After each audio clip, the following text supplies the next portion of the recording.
மத உணர்வுகளை புண்படுத்தும் விதமாக இருக்கின்றது. அதுக்கப்புறம் பெண்களையும் இது மாதிரி புண்படுத்தும் விதமாக, இழிவுபடுத்தும் விதமாக இருக்கின்றது. இதுக்கு முகாந்திரம் என்னன்னா, காவல்துறை எதற்காக தயங்குகின்றார்கள் வழக்கு பதிவு செய்வதற்கு?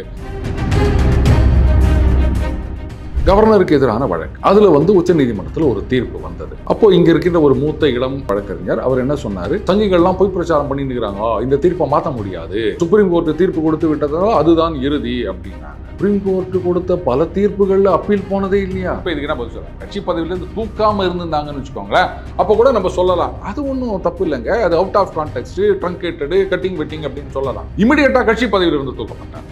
எதுக்குங்க? இந்த மணி லாண்டரிங் அப்படிங்கிறது மனித குலத்துக்கு எதிரான ஒரு விஷயம். அதனால தான் அந்த இடி, பிஎம்எல்ஏ இதுக்கெல்லாம் சில அதிகாரங்கள் கொடுக்கப்பட்டிருக்கின்றன. அப்படி இருக்குச்சா அதை நீங்க தவறாக பயன்படுத்துகின்றீர்கள் அப்படின்னு இப்ப என்ன பண்ணிருக்காங்க, பெயிலா இல்ல பதவியா அப்படின்னு கேட்டிருக்காங்க. ஜாமீன் கொடுத்தது நாட் ஆன் மெரிட். ஆர்டிகல் 21 படி ஒரு விசாரணை தாமதமாகின்றது அப்படின்னு சொன்னா அவருக்கான உரிமைகள் மறுக்கப்படக்கூடாது அப்படின்றதுக்காகத்தான் நாங்க இந்த ஜாமீன் கொடுத்தோம். பாருங்க, இதெல்லாம் 41 எஃப்ஐஆரோ என்னவோ, இதுல பெரும்பாலான வழக்குகள் அதிமுக ஆட்சியில பதியப்பட்டது. நீங்க எங்க பயப்படுறீங்க? அப்ப இருந்த அமைச்சர்கள், அவங்க தானே இது பண்ணணும். இப்போ கூட சில பேர் கேட்கலாம், சரி எல்லாரையும் இந்த மாதிரி ஆப்ஷன் கேட்பாங்களா? ஒருத்தர் சப்போஸ் பெயில் கண்டிஷன் வயலேட் பண்ணுறாருன்னு வச்சுக்கோங்களேன், அப்போ என்னப்பா பெயில் வேணுமா இல்லை இது வேணுமா அப்படின்னு எல்லாருக்கும் இந்த உரிமை கிடைக்குமா அப்படின்னா, அதான் எல்லா கேஸையும் நீங்கள் ஒரே மாதிரி பார்க்கக்கூடாது. சரி, ஒருவேளை எனக்கு பதவி வேணாங்க, பெயில் தான் வேணும்னு சொல்கிறாருன்னு வச்சுப்போமே, அப்போ பதவியை ராஜினாமா செய்து விடுகின்றார். அப்போ விட்னஸஸ் எல்லாம் பயப்பட மாட்டாங்களா அப்படின்ற ஒரு கேள்வி வருகின்றது இல்லையா?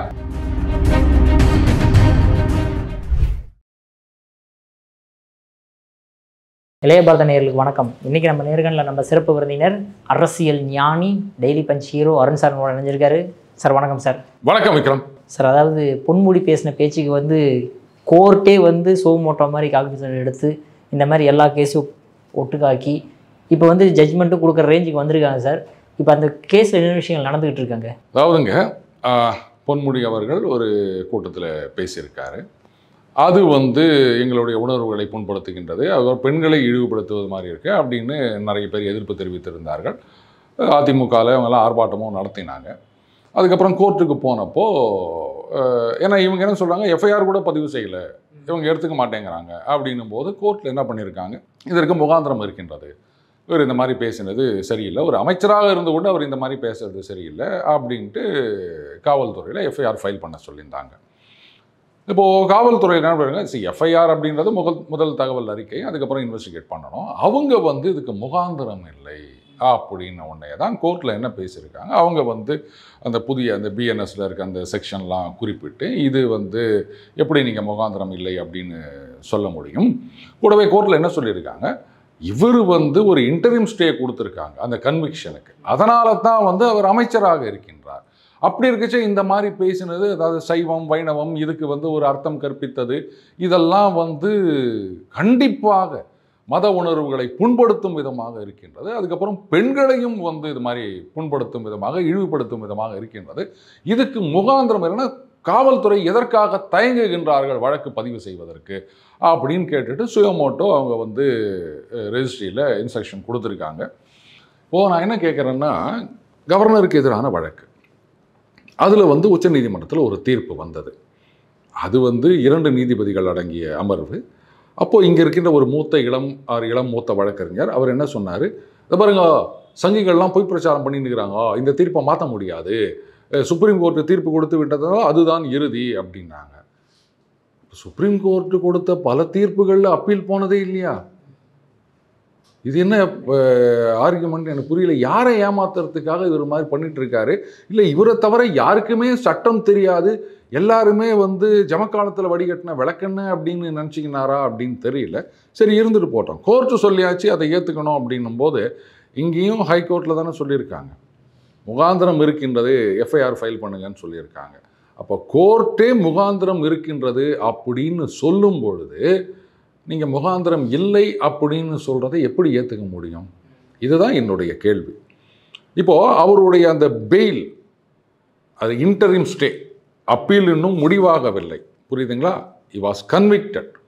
அதனால் அவர் பதவி இழந்தார், பதவியை ராஜினாமா செய்தார். அதுக்கப்புறம் ஸ்டே வாங்கிட்டு வந்த பிறகு தான் அவர் வந்து மறுபடியும் அமைச்சராக பதவியேற்றுக் கொண்டார். இதையெல்லாம் வேற வந்து குறிப்பிட்டிருக்கின்றார்கள். இப்போ சுயமோட்டோ அவங்க வந்து அந்த கேஸை எடுத்திருக்காங்க.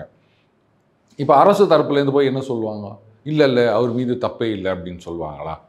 என்ன சொல்கிறாங்க, அது கோர்ட்டில் என்ன முடிவு வருகின்றது அப்படின்னு நம்ம பொறுத்து இருந்து பார்ப்போம். ஆனால் கோர்ட்டை மதிக்க வேண்டும், இதுதான் நான் அடிக்கடி சொல்கிறது. அவங்களுக்கா வேணும்னா ஐயோ கோர்ட்டு தீர்ப்பை மதிக்கணுங்க அப்படின்னு சொல்லுவாங்க. இல்லைன்னா கோர்ட்டே முகாந்திரம் இருக்குன்னு சொன்னாலும் முகாந்திரம் இல்லை அப்படின்வாங்க. இதில் பார்த்தீங்கன்னா அன்றைக்கி நம்ம பேசியிருந்தோம். என்னங்க எஃப்ஐஆர் ரெஜிஸ்டர் பண்ண பெரிய விஷயமா? அவங்க என்ன சொல்ல போகிறாங்க? அவர் இன்னைக்கோ 71 பேசினதை ரிப்பீட் பண்ணார் அப்படின்னு சொல்லுவாங்க அப்படின்னு நம்ம ஏதோ சொல்லியிருந்தோம்ப்பா. அங்கே பார்த்தீங்கன்னா கோர்ட்டில் என்ன பண்ணியிருக்காங்க, இந்த வீடியோ கிளிப்பை யார் கொடுத்தது, இது ட்ரங்கேட்டட், அதாவது இந்த கட்டிங் ஒட்டிங்னு நம்ம இப்போ சொல்கிறோம் இல்லையா சோஷியல் மீடியாவில், அந்த மாதிரி ஏதோ ஒரு குறிப்பிட்ட போர்ஷனை மட்டும் கொடுத்துருக்காங்க, முழு வீடியோவும் கொடுக்கல. இது வந்து ஏதோ ஒரு க்ளோஸ்டு டோர் மீட்டிங்கில் பேசினது அப்படின்ற மாதிரிலாம் சொல்லியிருக்காங்க. சொல்லிட்டு ஏற்கனவே பேசப்பட்ட விஷயத்தை தான் அவர் பேசினார்னு சொன்னதான் அந்த பார் அண்ட் பெஞ்ச் ரிப்போர்ட்டிங்கில் அது வந்திருக்குதுங்க. என்னுடைய கேள்வி என்னன்னா, சரி ட்ரங்கேட்டட் வெர்ஷன் அப்படின்னா அப்போ முழு வெர்ஷனை நீங்கள் கொடுக்க வேண்டியது தானே? அப்போ அந்த பேசின போர்ஷன் அதில் ஏதாவது எடிட்டிங் இருக்கா அதை சொல்லுங்க. இப்போது சில நேரங்களில் பார்த்தீங்கன்னா ரொம்ப ஆச்சரியமாக இருக்கும். ஒரு திரை விமர்சகர் ஒரு படம் வந்த உடனே அந்த படத்தை பாராட்டி அவர் பேசியிருக்கா மாதிரி ஒரு வீடியோ ரிலீஸ் பண்ணுவாங்க. சில இதில் எனக்கு ஆச்சரியமாக இருக்கும், இவர் எப்படி இந்த படத்தை பாராட்டினார்னு பார்த்தா பல வீடியோக்கள் இருக்கிறதெல்லாம் அப்படியே கட்டிங் பண்ணி அதை ரொம்ப அழகாக ஒட்டிங் பண்ணி இந்த படத்தை பாராட்டி பேசுகிற மாதிரி அப்படின்ற மாதிரிலாம் சில வீடியோக்கள் நான் பார்த்துருக்கேங்க. ஸோ அந்த மாதிரி இது வந்து அவங்க கட் பண்ணி ஒட்டி இது மாதிரி கருத்து வரா மாதிரி அப்படின்னு சொல்லியிருந்தா அப்போ உண்மையான வீடியோ என்னன்னு சொல்லுங்கள். இல்லை இந்த மாதிரி அவர் பேசலை, நடுவில் சில வார்த்தைகள் சொல்லியிருந்தார், அப்படியாவது சொல்லியிருக்கணும். அதை விட்டுட்டு யார் கொடுத்தாங்க இது ட்ரங்கேட்டட் வெர்ஷன் அப்படின்னு சொன்னால் அப்போ ஃபுல் வெர்ஷன் நீங்கள் கொடுங்க. எந்த விதத்தில் இதை நியாயப்படுத்த முடியும் அப்படின்னு எனக்கு தெரியல. அஃப்கோர்ஸ் திமுகவை பொறுத்த வரைக்கும் எதெல்லாம் ஜஸ்டிஃபை பண்ண முடியாதோ அதெல்லாம் ரொம்ப சுலமாக ஜஸ்டிஃபை பண்ணுவாங்க. சரி ரைட், இப்போ கோர்ட்டில் முகாந்திரம் இருக்குது அப்படின்னு சுயமோட்டோ எடுத்திருக்காங்க. அங்கே என்ன ஆர்குமெண்ட் வைக்கிறாங்க அப்படின்னு பார்த்தோம். கோர்ட்டில் என்ன தீர்ப்பு வருன்றதை பார்ப்போமே நம்ம. அப்போ சொல்லுவாங்களா கோர்ட்டு தீர்ப்பு இறுதியானதுன்னு. சரி இப்போ சுப்ரீம் கோர்ட்டுக்கு போவாங்க.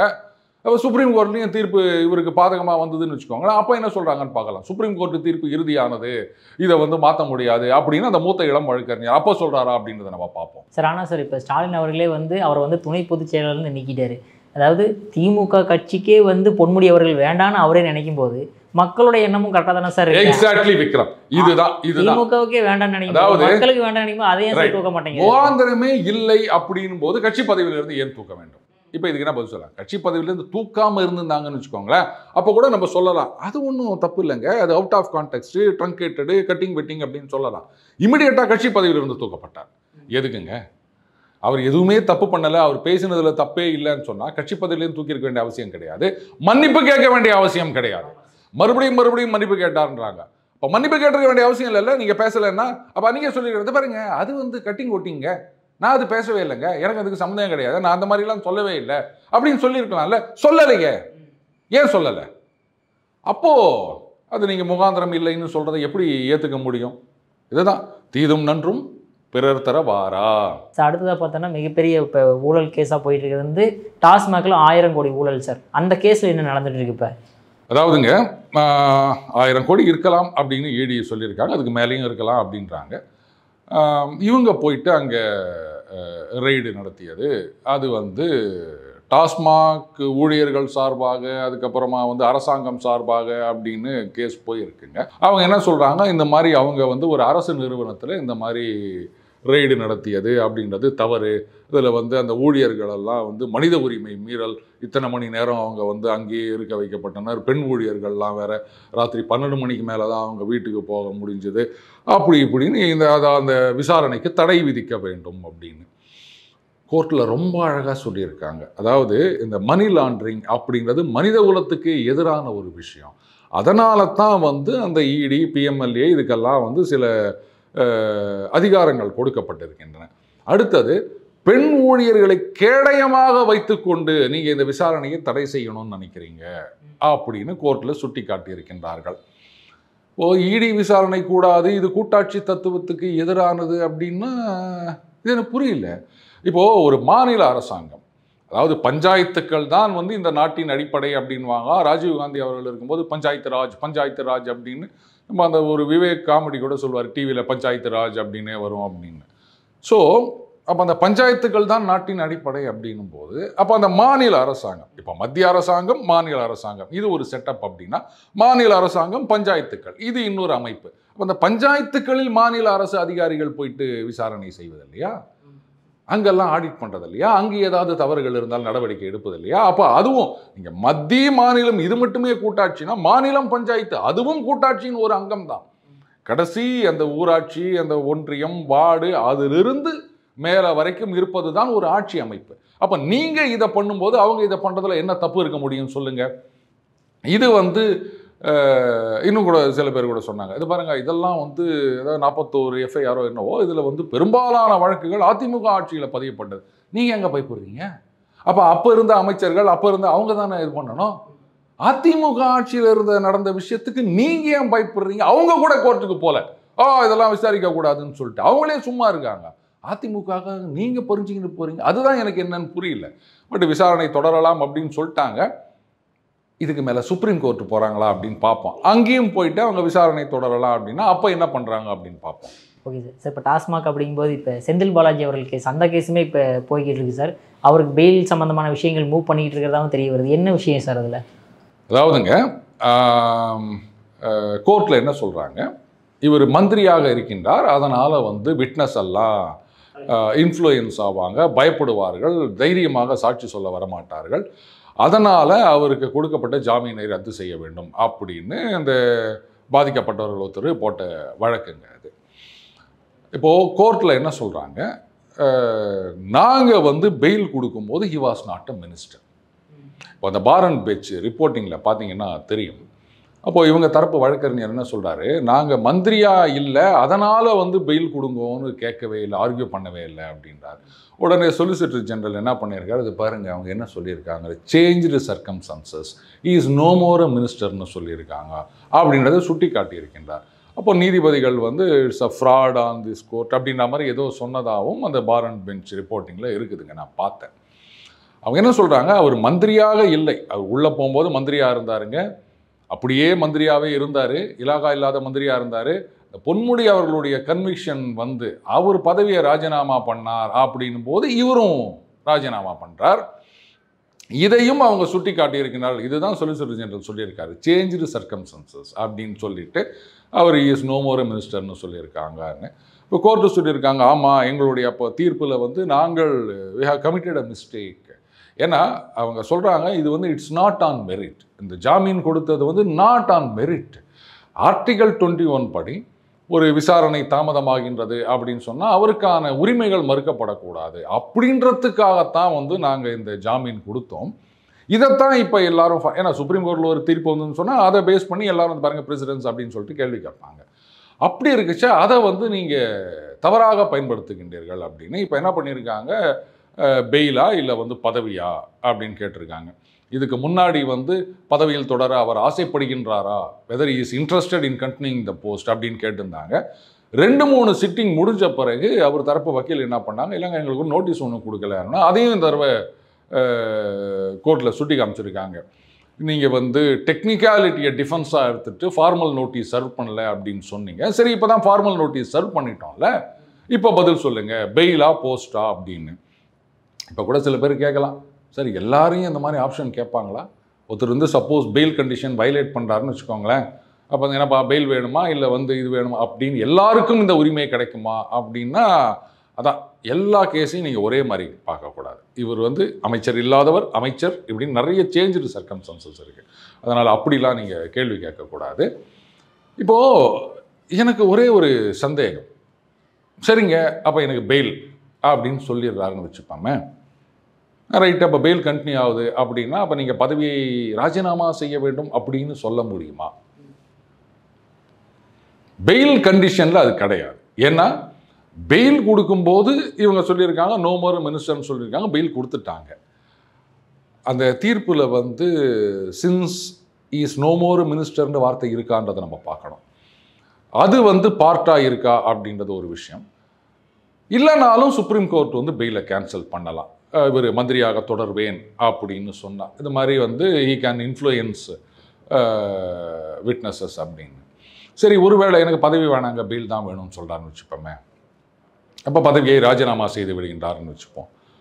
அப்போ வந்து விட்னஸஸ் எல்லாம் பயப்பட மாட்டாங்களா அப்படின்ற ஒரு கேள்வி வருகின்றது இல்லையா? ஏன்னா ஜெயிலில் இருந்து கொண்டே வெற்றி தேடி கொடுத்தவர் செந்தில் பாலாஜி அவர்கள் அப்படின்னு இதே திமுகவில் தான் சொல்லியிருக்காங்க. இதுதான் அவசரப்பட்டு நம்ம ஏதாவது பேசணும் அப்படின்னு சொன்னால் எங்கேயோ கொண்டு போய் நம்மளை சிக்கலில் மாட்டி வச்சிரும். அப்போ நாளைக்கு யாராவது இதை ஆர்கியூ பண்ண மாட்டாங்கன்னு சொல்ல முடியுமா? பாருங்கள், அவர் ஜெயிலில் இருந்தீங்கன்னா இன்ஃப்ளூயன்ஸோடு இருந்தவருங்க. மந்திரியாக இருக்கும்போதும், இலாகா இல்லாத மந்திரியாக இருக்கும்போதும், ஜெயிலில் வந்து மந்திரியாக கூட இல்லாமல் இருக்கும்போதும் அங்கேருந்தே ஜெயிக்க வச்சார் அப்படின்லாம் இவங்க கட்சியில் பேசியிருக்காங்க.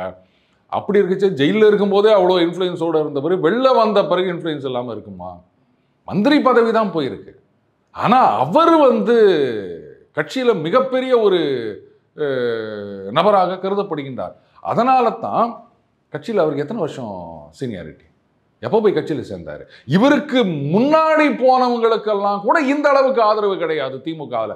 இவருக்கு அந்த அளவு ஆதரவு இருக்கின்றது. அப்போது போன கொஞ்ச காலத்திலேயே இங்கே இவ்வளோ பெரிய செல்வாக்கு மிக்கவராக இருக்கின்றார் அப்படின்னு சொன்னால், அப்போ இவர் பதவியில் இருந்தாலும் இல்லாட்டாலும் அந்த இன்ஃப்ளூயன்ஸ் இருக்க தான் செய்யும். விட்னஸ் வந்து பயப்படுவாங்க அப்படின்னு யாராவது ஆர்குமெண்ட் வச்சா என்ன பண்ணுவாங்க?